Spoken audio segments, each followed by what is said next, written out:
Good evening. A little bit later than we'd planned, but here we are. Yeah, I don't know. I think our producer was sleeping or something. But anyway, we are live and ready to rock and roll, but maybe not so much rocking. Anyway, Ollie, how has your week been? Yeah, pretty good down here. I've got a lot of stuff done, so I can't complain too much. Oh, okay. Well, that's good to know. Well, I guess we'll get cracking on with it because, as you said, we are a little bit late and we've got a jam-packed show as always. A lot to fit in the next 52 minutes or so. So coming up on Bogotá Nights, remember it is Colombia's only live and interactive English language chat show. With the Easter, or better said, Semana Santa break just 2 weeks away, we'll share with you a few of our favourite, somewhat hidden gem locations that you can hunt out if you're looking for a holiday escape. Easter eggs not included. We're talking about places that are generally ignored or deemed too unsafe to visit in travel guides and such like. Luxury travel it is not, but if the likes of a boat trip on the Rio Caquetá from the village of Corrillo to Puerto Rosario and Putumayo excites you, then stay tuned. Or how about a walk through the jungle from Caquetá to the border with Panama, taking in stunning views of the Caribbean? We'll be chatting about all those exotic outposts and much more. And of course, we want to hear about your off the beaten track, but not too difficult to reach places to visit. Get in touch with us right now using the live comment facility, and your messages will appear on this screen. Or if you're watching this recorded, you can still get involved by commenting on where you're viewing or via tweet. The handle being at Bogotá Post, everybody's favorite English language newspaper in Colombia, with the hashtag Bogotá Nights. All that's to come, but first it's our roundup of the week's news stories. And insecurity in Bogotá continues to cause concern. But is it as bad right now as many think it is? We'll discuss that in a moment. First though, Ollie, I spent the day baking a pie with an amount of humbleness added to it. The government's vaccination rollout is going more or less to plan, it seems. We hit a big landmark yesterday, didn't we?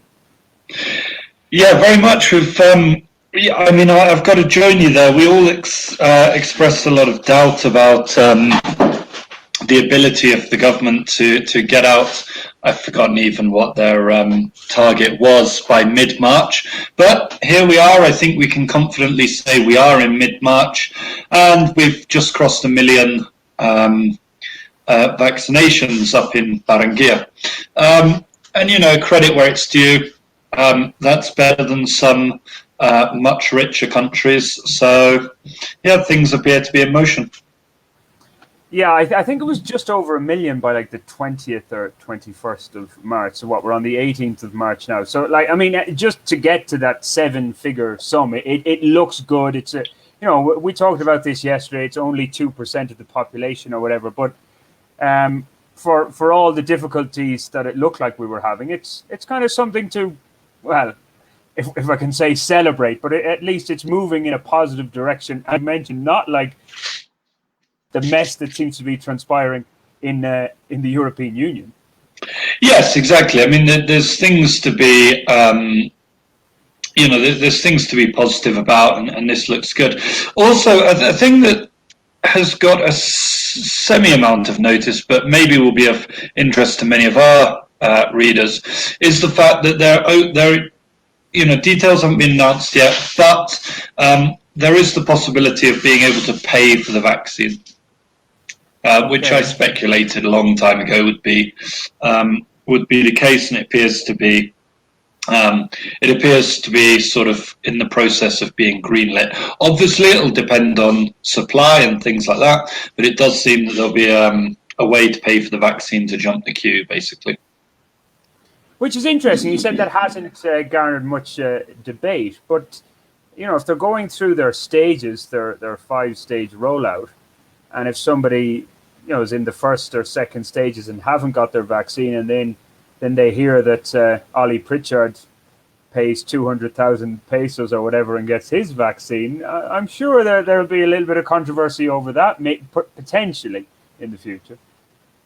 Yeah, I mean, I would assume this is coming, much further down the line when they've got kind of millions of vaccines in the bag, and it's just a case of getting them out fast enough, rather than, it's a question of getting people into the hospitals rather than,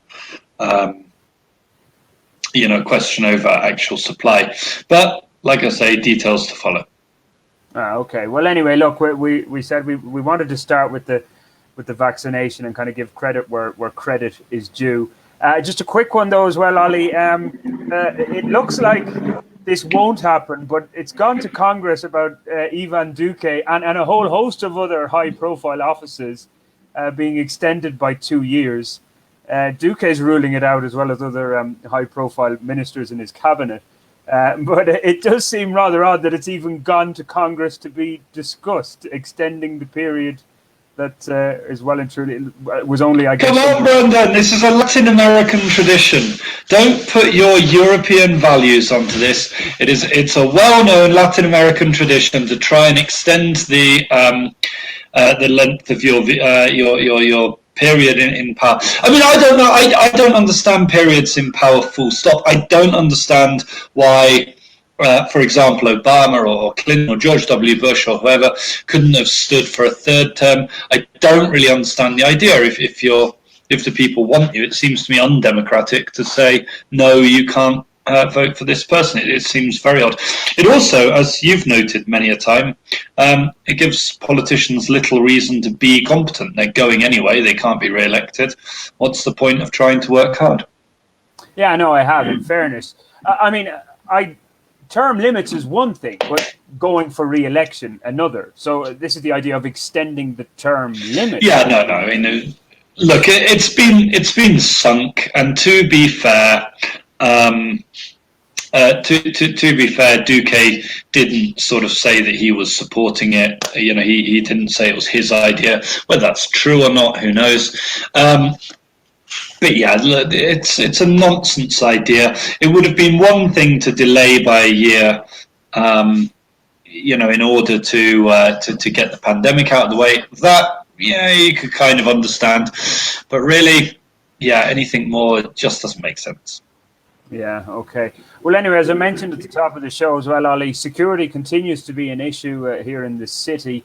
And you sent me something from our beloved mayor, Claudia Lopez, kind of backtracking. Well, just before we jump into that, let's have a look at the comments. There's Avril Andre Merwi here is saying they would definitely jump the queue and pay for the vaccine just to mean that they can fly home. And I think that's the reason why this news is so important to many of you who are going to be watching, because, of course, myself hailing from Plague Island, but we're about to turn the corner on that, and it's extremely possible that I won't be let back into my country easily without a vaccine. So I'm in the same boat there, Avril. I sympathise a lot, and of course, living in Santa Marta, be careful.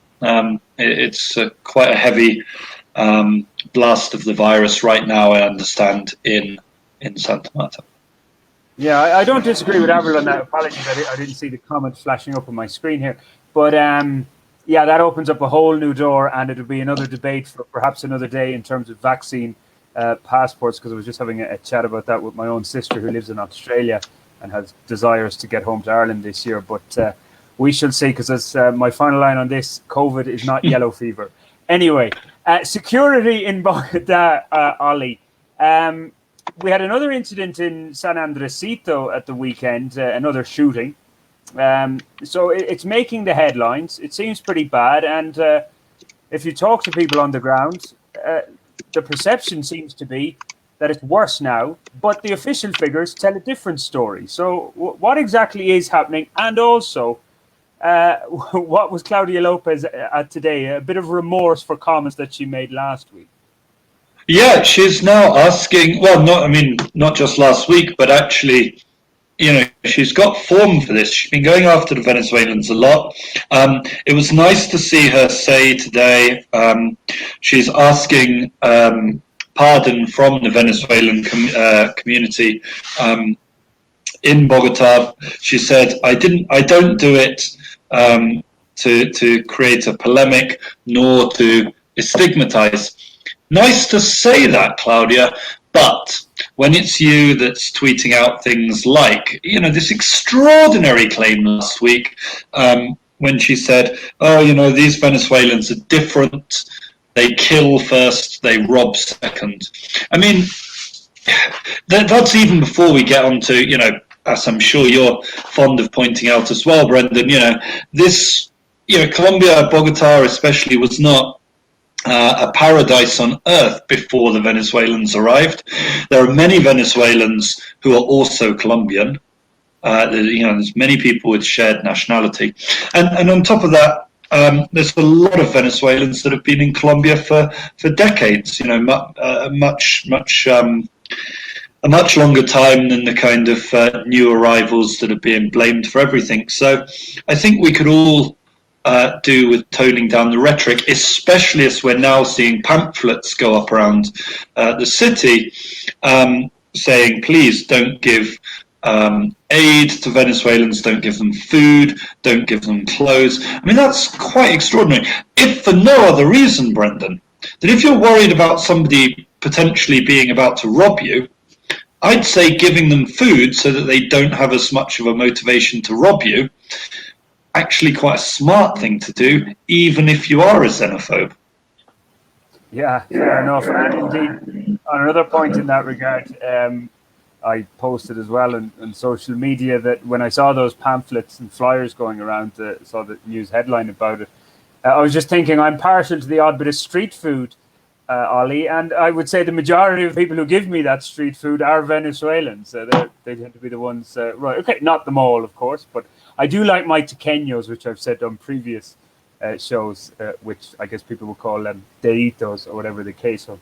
Here, but they call them tequeños in Venezuela. But yeah, it's certainly, as you said, toning it down. Like, I've parroted this out on numerous occasions. Like, this was not a sea of tranquility. The half a dozen times or more I've had incidents in this city, I'm pretty sure they were all Colombians. Now, I didn't stop to ask them, can you show me your cedula, to know their nationality. I'm not too bothered. I just would wish they wouldn't do it to me, full stop. But anyway, yeah, it's not a nice situation. But again, Ollie, just to restate, the official figures, because it's all perception here, the official figures say that Bogotá is improving in terms of security. Yes, absolutely. And of course, we'll have a queue of people jumping on to say, oh, well, the official figures don't count this, they don't count that, blah, blah, which I'm sure is true. But yeah, I mean, that would have been true, a year ago. If they're false figures, then they're still dropping. They were false a couple of years ago, and they're false now. So the underreport, unless you also think that the underreporting level has changed dramatically, it does appear that it's getting safer. I mean, there are reasons to think that some crimes have got worse.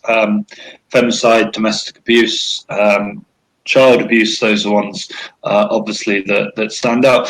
But fundamentally, yeah, I mean, this whole security perception, it's threatening to get a bit ugly, I think.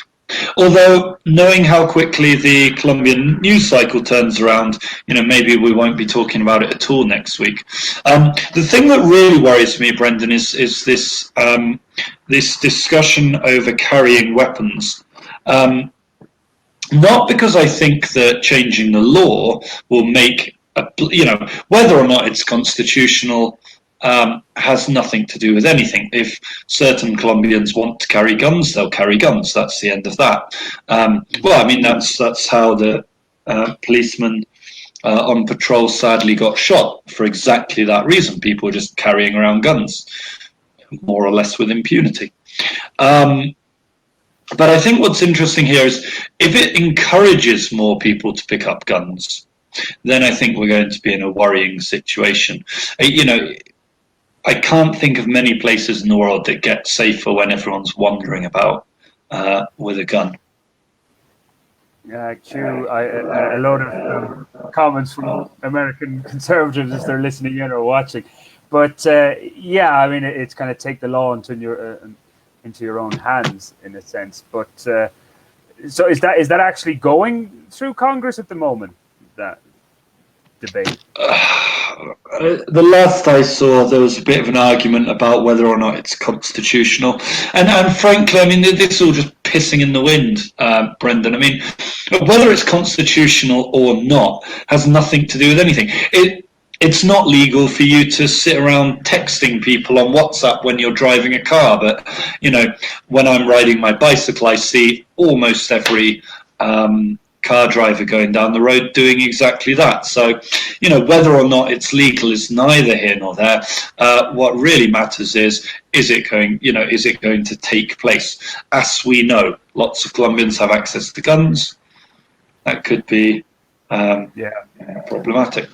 No, I'm smiling because Melissa Fabregas, who I know quite well, is just saying that I know how she feels about the carrying of guns and being allowed to have them. That's another debate that we could probably spend another hour talking about, but we've got a lot to get through, and we started late this evening because just after 9:30 we're going to be talking about exotic places to visit for the Easter holidays coming up. There's Semana, Santa break. So do let us know. Are you going on holidays? Are you going somewhere that's considered off the beaten track?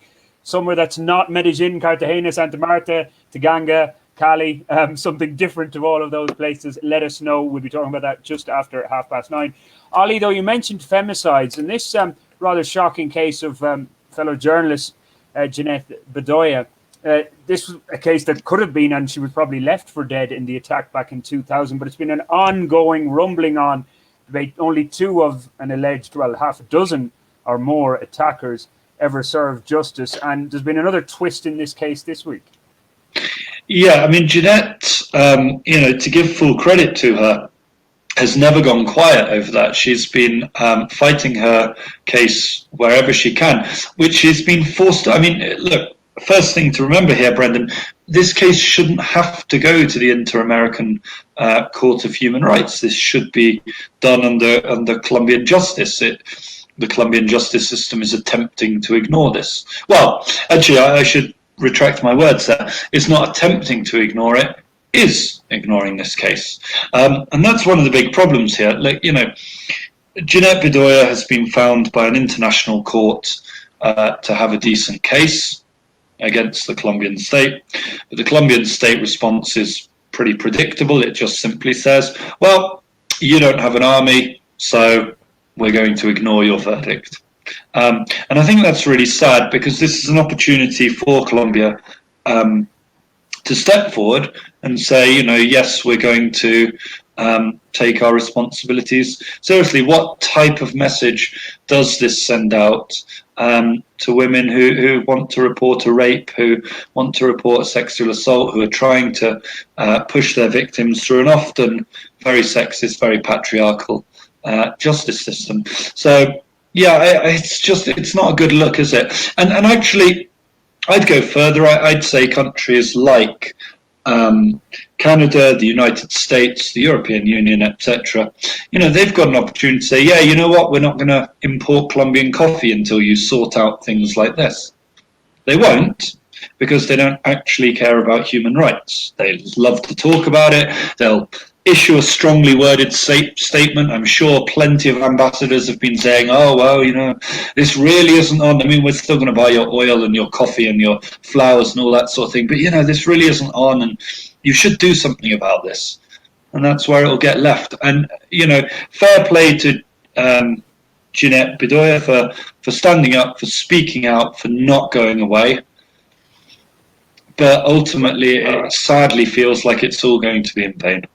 Well, the latest I know on that is that the government said today that they would find or try to find a friendly solution. Now, read into that what you will to it. So there you go, whatever that means. We'll watch this space, but as you said, she is keeping up the campaign. So hopefully something comes of it. But I wouldn't hold my breath.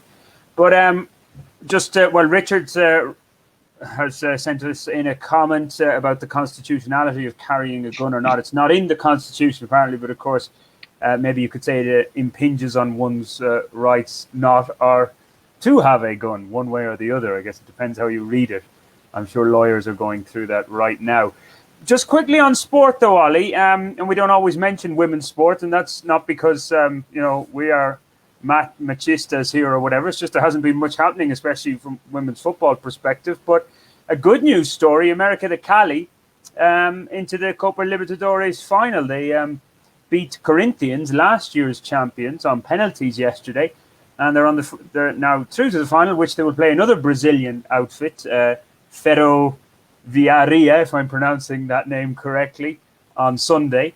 They were runners up in 2019, and a Colombian team has won this competition, Atletico Huila, in 2018. So I think they've got a fair chance. Obviously, they're in the final on merit, and it's not too often any Colombian team has continental success. So I wonder where can we watch that game on Sunday? Will many be watching? If it was a men's team in the final, of course, everyone would be watching it. I don't know. I've seen, Santa Fe and Nacional have both taken home continental championships in recent years. But yeah, no, fair play to America de Cali, that plucky bunch of underdogs, from a cartel-linked club. No, look, on the serious side, good luck to them. You don't get to a final by accident. Once you're anyone in the final has got a chance of winning it. Just ask Denmark or Greece in the Euros. And also, Brendan, after we've seen, to continue the theme of women's rights, the way they've been treated at times by Di Maio, pretty sickening. So, this very much is a good news story, and, good luck to them. Also, they do have a goalkeeper who used to be in ESMAD, the riot police. Oh, okay. She gave it all up to be a goalkeeper. Yeah, she should be a good shot stopper. She should be used to having the shield or whatever in front of her to stop people running at her. Anyway, no, best of luck to them. That's Sunday, that final against Ferroviaria, as I said, if I'm pronouncing that Brazilian team's name correctly. Anyway, guys, let's get on to our main big meaty topic this week, because there's a lot of places we want to talk about. We probably won't get through them all, but we are talking about more exotic Easter escapes to keep up the alliteration that we love so much on this show. But it is Semana Santa in 2 weeks' time. Indeed, 2 weeks today. It will be Holy Thursday, a public holiday, as well as Good Friday, Viernes Santo. So are you planning to get away? Are you going to some place that wouldn't be considered that well-known or whatever? Do let us know. We're going to start off, I guess, with one. Both of us have been there now, Ollie, so we kind of think it's maybe not that exotic, but still for many people, they wouldn't consider it. It's still kind of seen as a bit of a red zone, zona caliente. San Jose de Guaviare. Now, you were there a couple of years before I went there, so I think even when you went, it was a little hotter, if I can even say that. Oh, it was hot, all right. We were staying on an ex-coca farm, which has been repurposed for tourism and done pretty well, actually. They were really nice guys. Hard to communicate with because they're on a coca farm, in the middle of nowhere. We weren't staying in San Jose. We were staying quite a bit outside. Yeah, that was an experience, Brendan. I remember one day when they said to us in the evening, when we go on the excursions tomorrow, we won't be going with you, but there's another guy turning up, he'll take you. And we said, oh, that's sad, because my friend was a very big Diomedes Diaz fan, and he'd struck up a bit of a friendship with one of the lads over that. And they said, oh yeah, last time we went down to the Raudales de Guayabero, we were kidnapped for 3 days and threatened with death because they thought we might be informants for the government. So that was a bit of a jolt. And actually, when we did go to the Raudales, they sent kind of an ambassador from their tourism organization almost to just meet with the cacique in the village and say, can we sort of smooth things out? And it really was the type of tourism where you turn up and this is the cacique of the village. He will expect 100,000 pesos. Oh, hello, Mr. Cacique. Here's 100,000 pesos. What does that buy us? We're going on a boat up the river. Seems like that's not 100,000 pesos, but I imagine everybody's being paid off at various stages. I mean, there were big signs up saying, one of them said that a medical team would be permitted to visit the following Wednesday if anybody wanted to talk to a doctor. And you thought, we'll be permitted to visit, right? Okay. Yeah, interesting experience. Like when I was there in 2018 now, I think I should have checked that. Well, like first of all, it's not that far away because people kind of think it's down there, kind of out of the way, but it's only like 12 hours. No, well, they've improved then because I was expecting it to be longer. And I got on a bus at about 11 o'clock, and I got there, I think, like it was still dark when I got to San Jose de Guatemala. I was like, oh, we're there already? Oh, please, give me another hour on the bus. I want to sleep. So, yeah, it was less than 8 hours. So they've obviously done some improvements or whatever. Okay, I'll give you a big caveat, though. How quickly did you get through Medellin? Villavicencio. Yeah, well, sorry, I don't know where I'm going in my head there. Biavo, how quickly did you get through Biavo? Because I would say that's the big one. Like, if you can get out of Bogotá quick, if you can get through Villavicencio quick, yeah, probably 8 hours. But you could put 2 hours on getting to Villavicencio. Well, I did it at night time, so there was hardly any traffic. Yeah, so I was asleep as well. But completely on a wing and a prayer. Got there, as I said, early that morning, 5 or 6 o'clock. Found a place to throw my bag, and then wandered around. It's a tiny little dusty town, dust roads, and all that kind of stuff, dirt roads, as you well know. Found it. There was like one tour operator. I asked them, what do you do? What's to see around here? And they went through in great detail. In fairness to them. Everything you could see. And then, okay, thanks for that. I'll digest all that information. I'll go for a coffee or whatever. And on the way out, then walked by the main square, and a guy approached me and just said, like, oh, do you want to see some of the sights or whatever? Struck up a conversation. And for 50,000 pesos a day on his little moto, he took me for 2 days. We struck up a bit of a relationship. He wasn't much of a tour guide, of course, and I know there were probably a lot of tour operators going, no, don't do that. We do courses and all that kind of stuff. And pay taxes to do this, and then along comes some idiot Irishman and just hooks up with a local lad who's got a moto. But it was all part of the experience. It was interesting. But I certainly didn't notice it being anyways kind of dangerous, or because when I was telling people in the where I live here in the barrio, and they're, oh, you're going down there, be careful, like that's bandit country in a sense. But very much was. I mean, we had to wait around when we were going up to the Cerro Azul. Back in those days, I mean, there were still bandas armadas. We never really did get anything out of anybody. Everyone would just talk about, there's grupos irregulares, there's bandas armadas, personas malas. Nobody ever really. I remember we visited one place. It was upstream from the Raudales, pardon me. And as we were taking the boat up there, they just kind of said, oh, this is a really interesting place, really interesting site. The guy that owns it now didn't used to own it, but now he owns it. We're like, all right, that's a really clear. Don't ask any more questions about this kind of question. But yeah, we were waiting at the Cerro Azul while literally, one of the young lads in the finca just telephoned up and said, hey, we're bringing some tourists through. And they didn't mind us being there, whoever it was who was in the forest. I don't think they minded us being there. What they minded would have been being seen. Because, we walked past, we very clearly went through a campsite. A campsite that had been recently vacated. And that was what, 2016? 14. Ah, yeah, so it's a good few years, before the peace treaty, yeah. Yeah, exactly. So, because when I was there, then it was post peace treaty. So I hear there's a hostel there now, I hear. Oh, really? Well, I certainly didn't find that out. Plenty of, bog standard hotels. I don't know, would you even give some of them a star, half a star hotel? But I really enjoyed it, as I said, just on a wing and a prayer, no planning at all. But that's kind of the way I tend to travel. So we should really explain why we went there, shouldn't we? So to anyone who is thinking about Guaviare, why are we going so mad about it?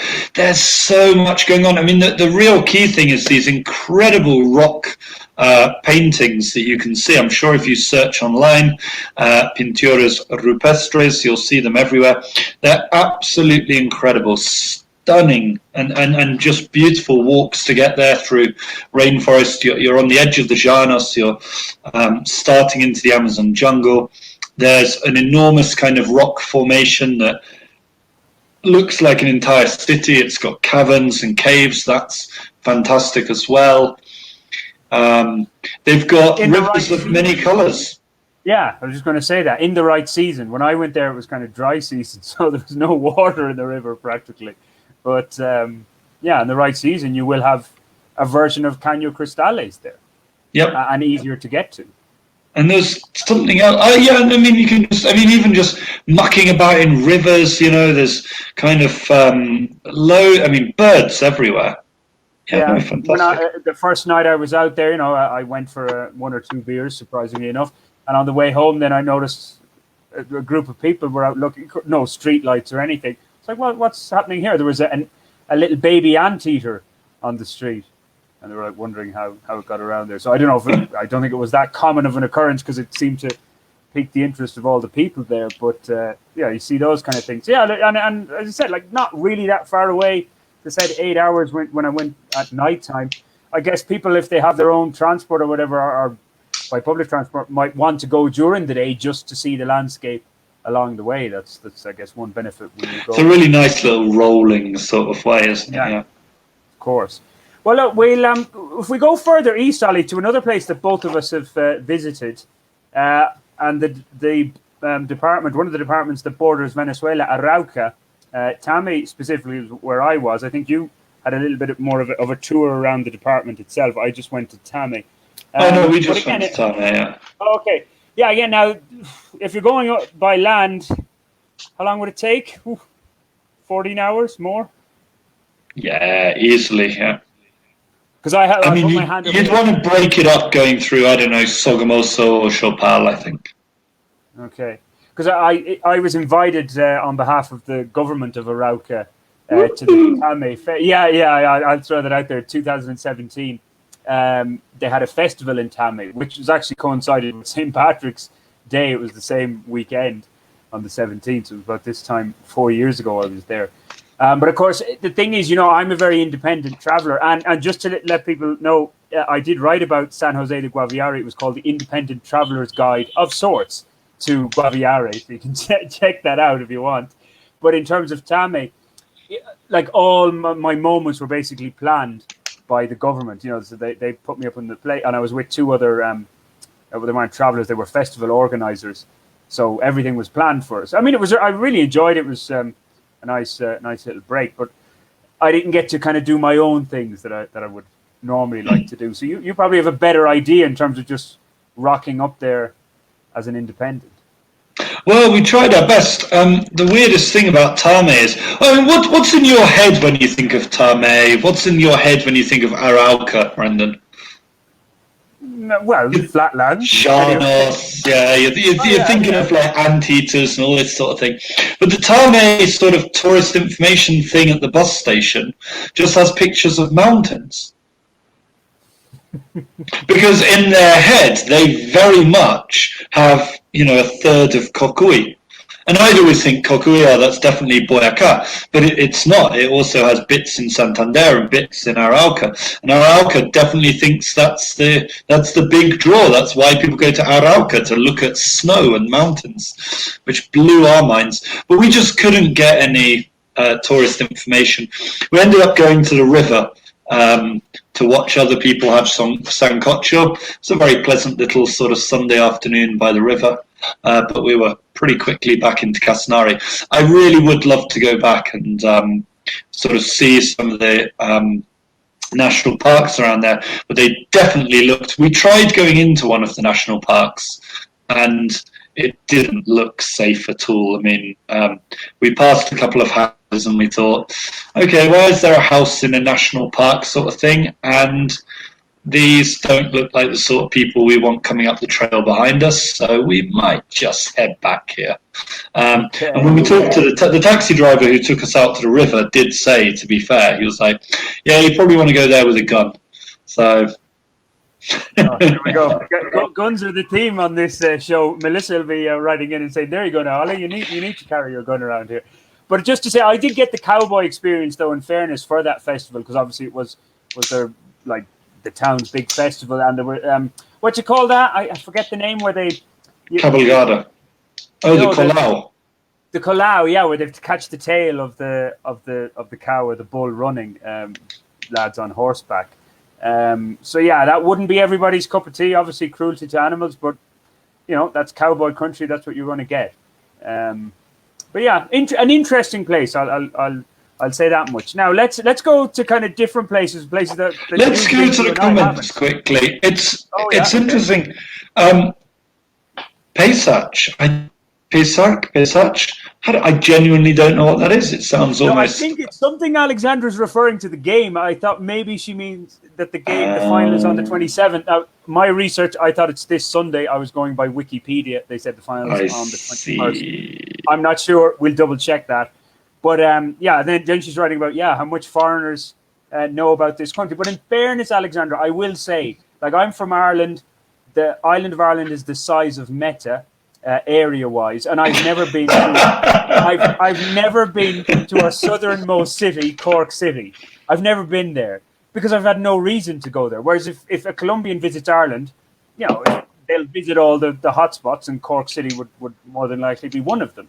I've been would Cork, Brendan? In my head, I'm thinking Cork is kind of like the Yorkshire, the Texas, or the Antioquia of Ireland. Would that be true? Well, like, you mean chip on its shoulder as the second city? Yes. Thing. Yeah. Strong characters. Let's say that. Look, we won't spend our time talking about Ireland. St. Patrick's Day is done and dusted. But all I'll say is, people who know football, I'll say Roy Keane, and that is your personification of Cork. Anyway, I was going to say, so places that you've been to, Ollie, and I haven't, and vice versa. So give me. We were talking about this. A couple of places you've been to that I haven't, that are exotic. Well, I was going to put out a big shout, and I was very disappointed to find that we never put it on the Bogotá Post website for some reason. Did a lovely little story about Colombia's smallest national park, Los Estoracas, which is, yes, Passover. I thought it sounded Hebraic. Yes, what was I? So, yeah, Estoracas, just up in Norte de Santander. Again, a little bit of a hot zone. You know, we did stop off at a hotel that kind of said, oh, you're going there in the morning. Well, yeah, 4 people were murdered the other day, but it's probably not going to happen again, so you're probably okay. It might be the safest time to go just after a murder. Okay, I'm not trivializing that, but you know what I mean. Well, we got there and we found that it's closed, and it's never really clear whether Los Estoracas is closed or open.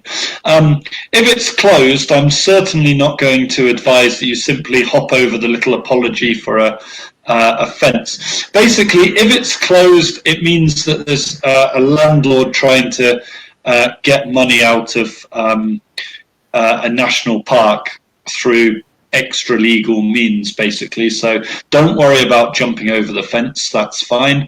You're not cheating the National Parks Authority out of the money.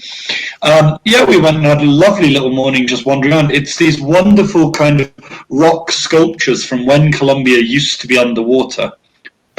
Blows your mind, doesn't it, that there's kind of ichthyosaurs up here. Absolutely incredible. By the way, the oldest part of Colombia, I found this out the other day, a lot of the oldest parts of Colombia as kind of land are sort of around San Jose, Guaviare, in that kind of the Guyanese Shield area there. Anyway, Yes, when Santander was underwater, it created these enormous, through erosion, these enormous kind of towers of rock. And it's an extraordinary scene. It just pops up out of nowhere. And it's a lovely, lovely little town next door called Playa de Belén, which is a lovely little rustic town. Big fan.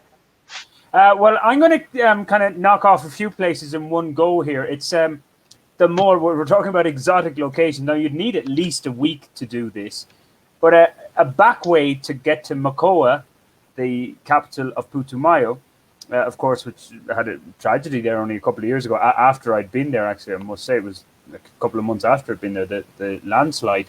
But you go to Florencia, which is the capital of Caquetá. Again, itself an interesting town, but it's more the surrounds around there.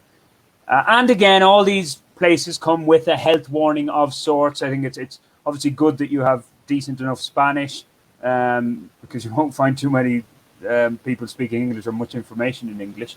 But from Florencia, then you go to a town on the Rio Caquetá. You can't go any further, called Corrillo. And from Corrillo, tiny little town. Now, I will say about Corrillo, like normally, in my experiences, especially maybe if you're in the Santanders or in Boyacá or in Eje Cafetero, you're in a small town, everybody's really friendly, they want to talk to you, they want to know why you're there. In Corrillo, it was more like, so what ONG, what NGO are you working for, or what organization? It's like, no, we're just, myself and another Irish guy. No, we're just traveling through. Really? So, and then it's kind of a little bit of suspicion and people kind of keeping their distance, not really engaging with you that much.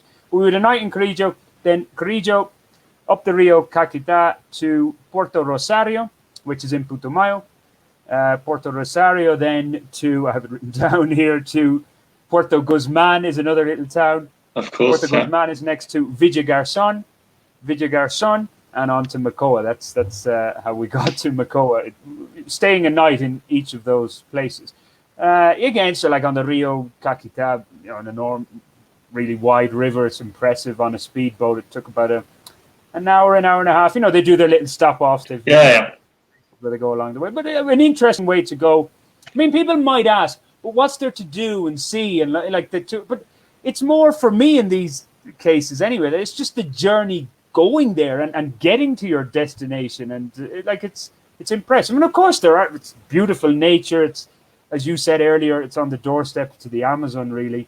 So it's just being out in the nature and in the wilderness in many ways.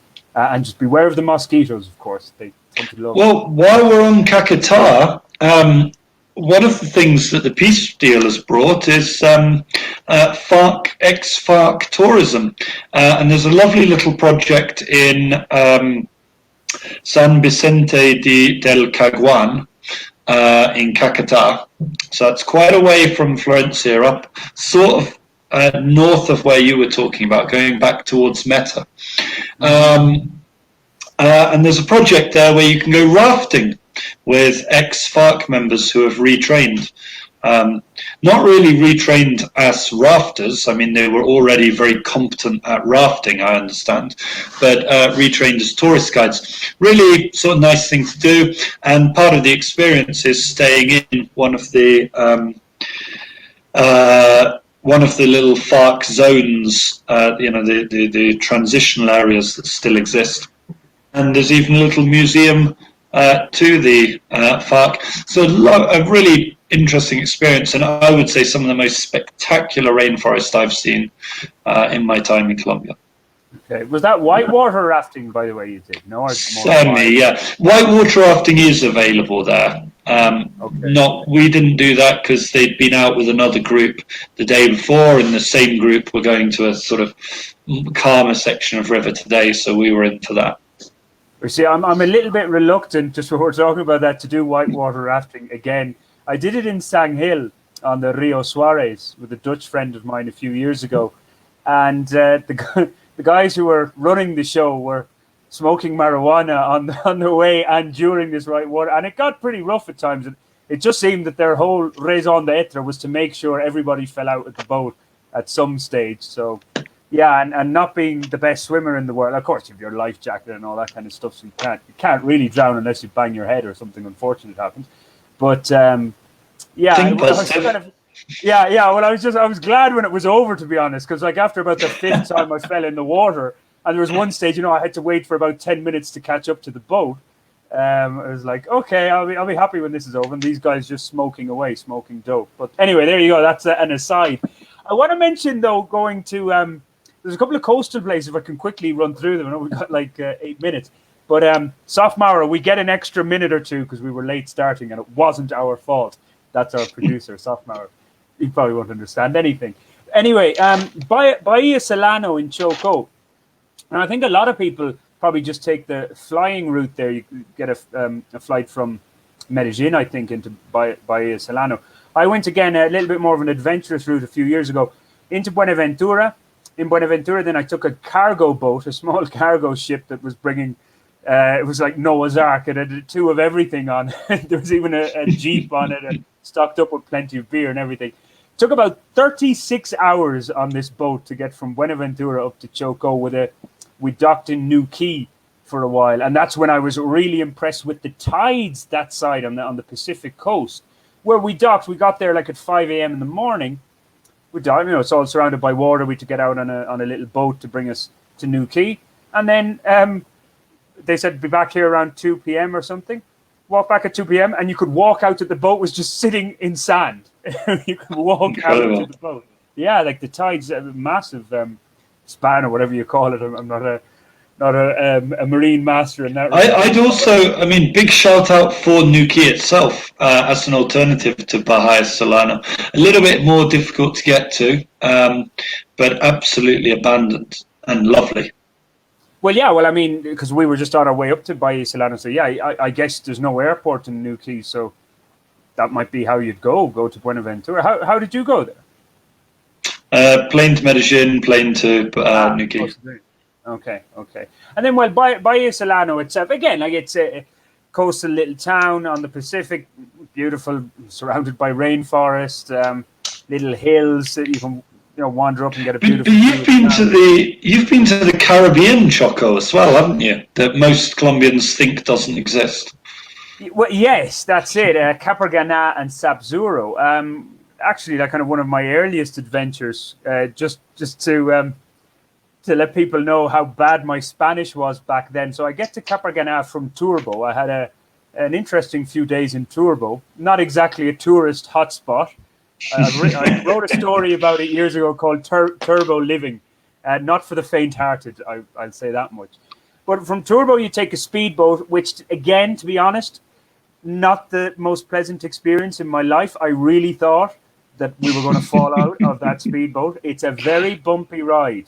The Gulf of Arauca, yeah. Yeah, and number one, if it wasn't me that was going to fall out, I was like having an eye on my backpack, and I'm there like, everything I own in the country right now is in that backpack. If that goes into the sea, guys, like, please. It was just like flying up in the air, going all over the place. Got to Capurganá anyway, and then I discovered that, you can walk to Panama.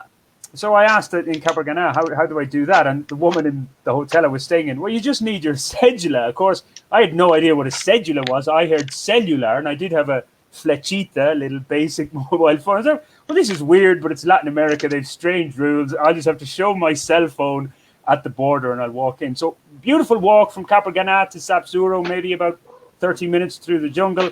And when you get to Sapzuro, you just walk up a hill. And on the other side is, I think it's called Playa Miel, which is in Panama. Get to the border, and of course they're there like ID. I don't know, here's my phone. What? What are you giving us your phone for? Have you got any ID? As luck would have it, I had a photocopy of my passport, and they let me in because I literally had nothing. They were going, well, this man can't go anywhere. And yeah, I had like a few hours in Playa Miel and drank a Panamanian beer and returned. But yeah, lovely. That's 2012 now, Ollie. So that's 9 years ago. I'm guessing it's more touristy than it was back then. There's a dive shop there, I've heard from somebody, but it's meant to be very laid back. Can I squeeze in one last one? Of course. Yeah.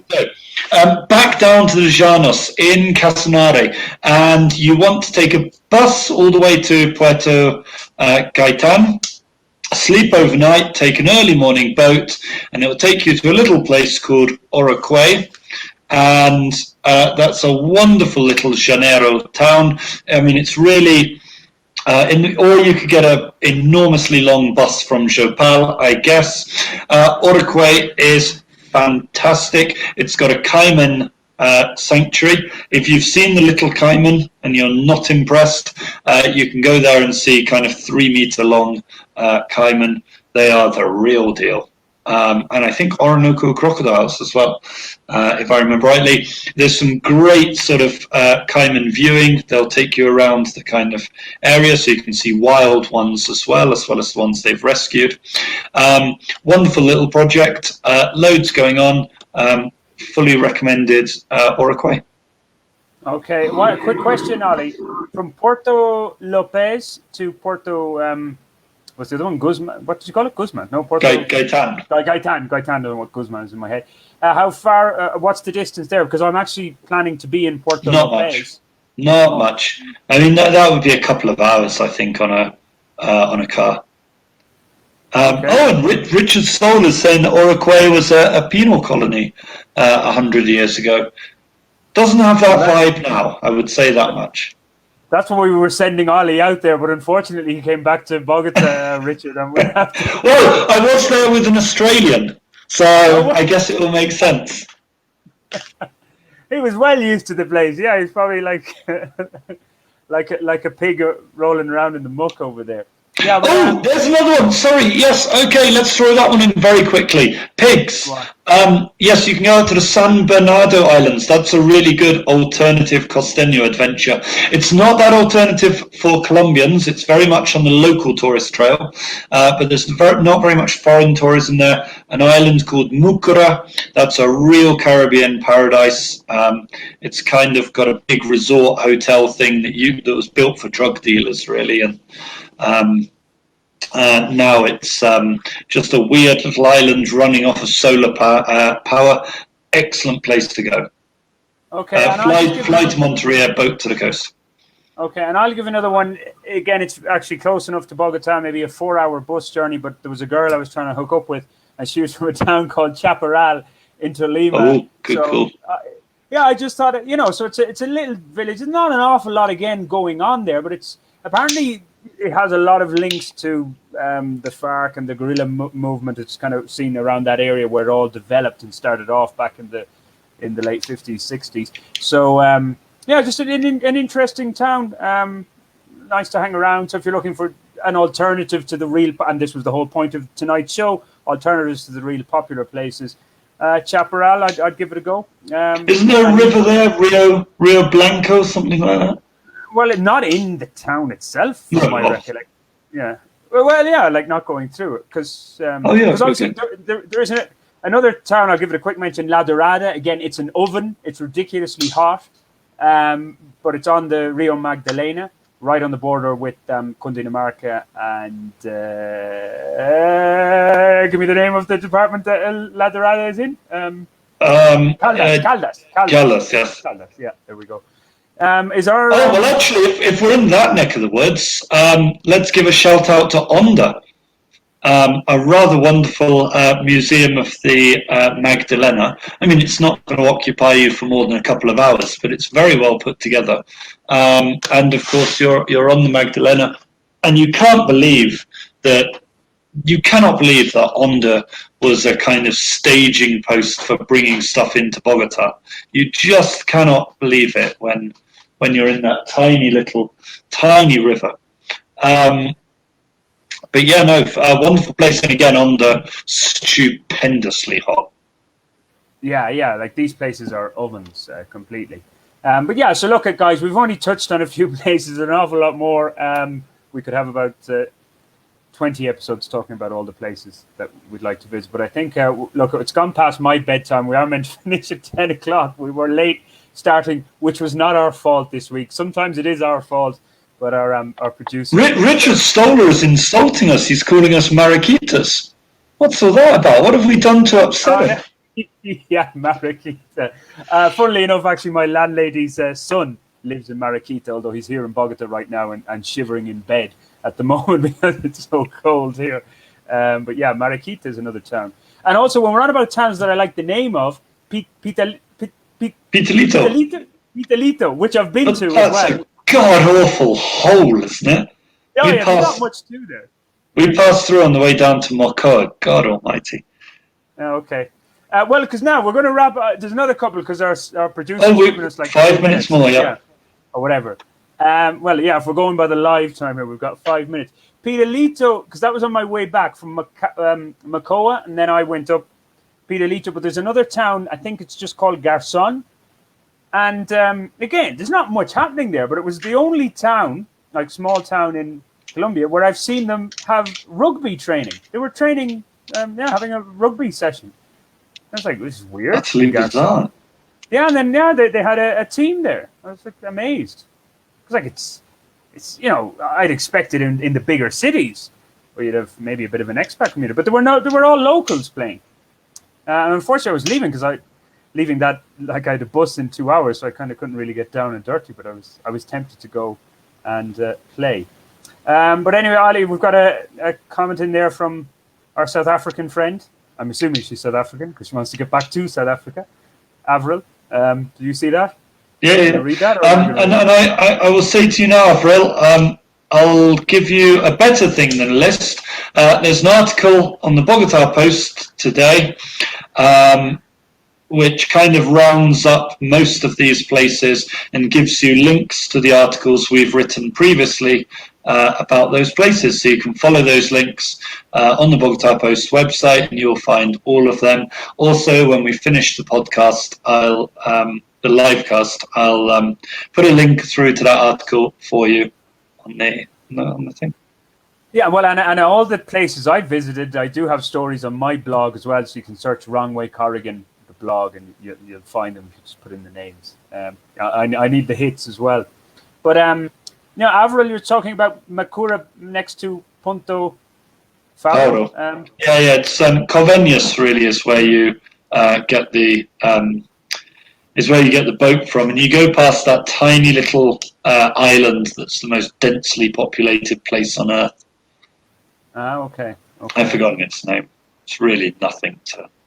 Well, yeah, cheers for that. I'm all up for new places. And Richard, I think Richard had commented on a blog story of mine last week about Libano to Lima, so it's on the hit list.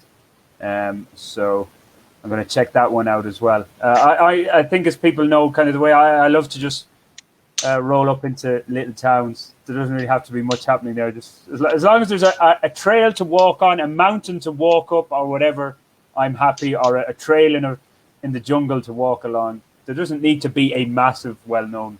A wild dog to bite you. Oh well, yeah, of course you have to be aware of those. Yeah, bring a good stick if you're walking along on your own on any of these back roads out in the wild here. You never know what would come along. Look, Ollie, I guess we'll leave it at that because it's gone past my bedtime here. It has, and my cat is getting restless. Okay, well, that's a good sign. So, yeah, it's time to get off. Yeah, thanks, guys, for all the comments. We'll do it again this time next week, 9 o'clock, via at Bogotá Post, my own page at Wrong Way Corrigan, the blog, or on the Federación Nacional de Prensa that you'll see up there in the corner. You can find their pages as well. It's in association with them. And, of course, Bogotá Post, everybody's favorite English language newspaper in Colombia. But until next week, guys, bye-bye. Thanks for watching.